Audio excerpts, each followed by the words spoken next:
Hi.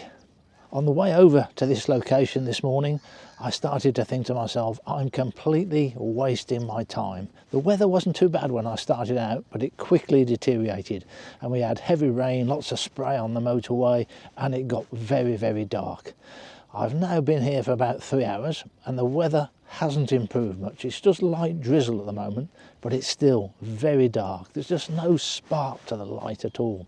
And the most important thing in photography is the light. Doesn't matter what camera system you use, you've got to have the right light. And you need different light for different subjects.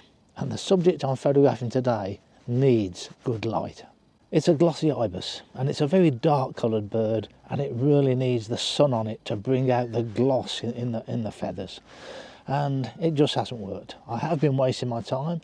I'm overexposing by 1.7 or even 2 stops the whole time, and that's because of all the silvery water behind the bird. And I'm looking at the pictures on the back of the camera and I can see they're not good. I'm quite happy with the location. We've got this little bay and it's full of mud and you can get low down here. So I've just brought my little camping stool with me and just sat and watched the bird, and it does come in close enough to you to photograph. And sometimes when the bird did come in close enough, I would put the camera down onto the ground. Although it was wet, it was quite solid, and that gave me the very low angle shots, and I was able to look at the bird through the articulated rear screen. Even when on the tripod, I was using the screen because it's very difficult to get your head down low enough to the viewfinder. It's much more difficult to find the subject in that screen. It's much easier through the viewfinder, but the bird wasn't moving around very fast. This is the first time the bird walked towards me. I don't know at this point how tame it is, whether it's going to be bothered by me. I'm just keeping still and hoping. Other photographers who'd been there before me told me it was very tame, but when it lifted his head up like this, I think, has he just clocked me? But he hadn't. He wasn't bothered at all. So all the pictures are overexposed, 1.7 to 2 stops, depends on the background. If it's all silvery water, then it's going to be 2 stops. When there's a bit of mud like this, then it's just 1.7 stops. I decided early on that I wasn't going to push the ISO up. I was going to stick to my default setting, which is 1600. The OM1-mk2 is very capable of shooting at high ISOs, despite what you read on the internet. But today I wasn't going to do that. I wanted to have slow shutter speeds because that would emphasise the rain.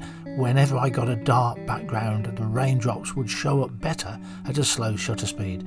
It did mean that many of the pictures were blurred. The head of this bird is far from sharp. The bird's not walking very fast, but its head is constantly moving, and about 80% of my pictures were blurred. From time to time the bird would pause and you'd get a burst of pictures off while its head was up and still. And I don't really need many portraits, but this is the shot that I really want. This is where the slow shutter speed helps to emphasise the rain. It turns small raindrops, which would be invisible, into streaks. The bird spent about half of its time on the mud and the other half in slightly deeper water.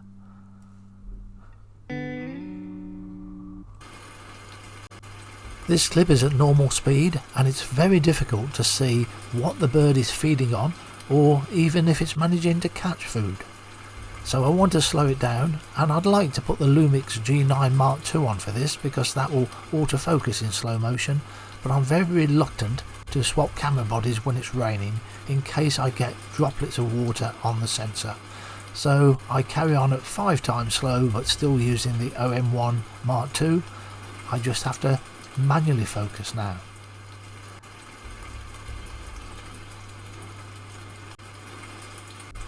I still can't say what it's eating, just looks like small worms, but it's very efficient at it.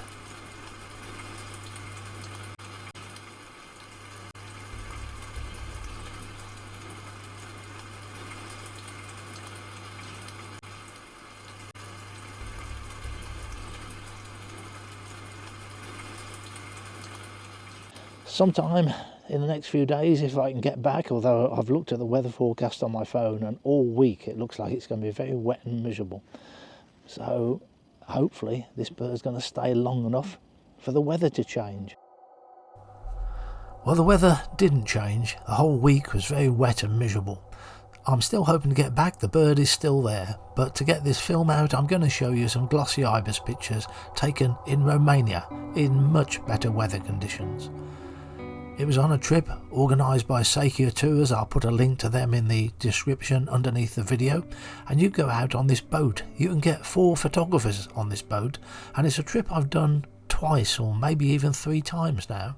But on this particular occasion they had some individual floating hides, so you could go off by yourself, and that was something I was very much looking forward to doing.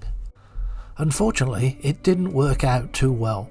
I was dropped off on this beach in the dark early morning, and then the boat went off for the other photographers to go and do their own thing, and I waited for the light to build up. Then I put on my chest waders, I pushed this floating hide out into the water, and it's very physically hard work. You're cold, you're in mud, you keep sinking into the mud. One moment the water's too shallow, then it's too deep.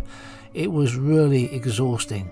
I lasted about an hour. I hadn't taken a worthwhile picture, so I gave up and I came back to the shore. Now I use that floating hide as a normal hide, well, as a lie down hide.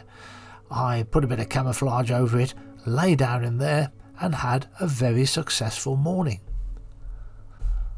The first bird that came along was a wood sandpiper.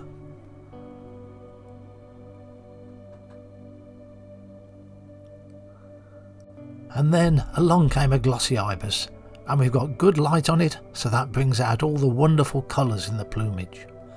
And you can see I'm lying down in that hide, so I've got the low angle shots, catching leeches, big leeches too. I guess I was lucky none of these attached themselves to me, but I was still wearing the chest waders I'd had on all morning.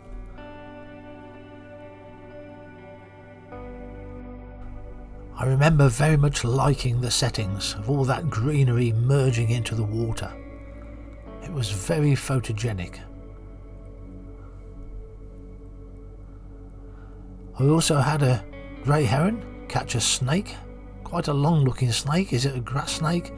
It almost looks like it is. You can see that yellow collar around by the neck. I thought it would struggle to swallow a snake, but it did manage it.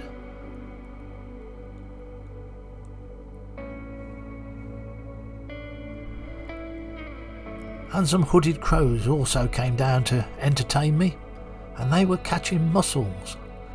Now that big wave that's coming in is the wake of a boat, a speedboat going past, which might be 100 metres away, but it still creates that huge ripple in the water. I have the bird low in the frame here because I'm expecting it to jump up over the next wave. You may have noticed that all the pictures are taken from my Canon days, a long time ago. And once they've got themselves a mussel, they've got the problem of how to open it. I wish I'd been shooting video in those days. Thanks for watching.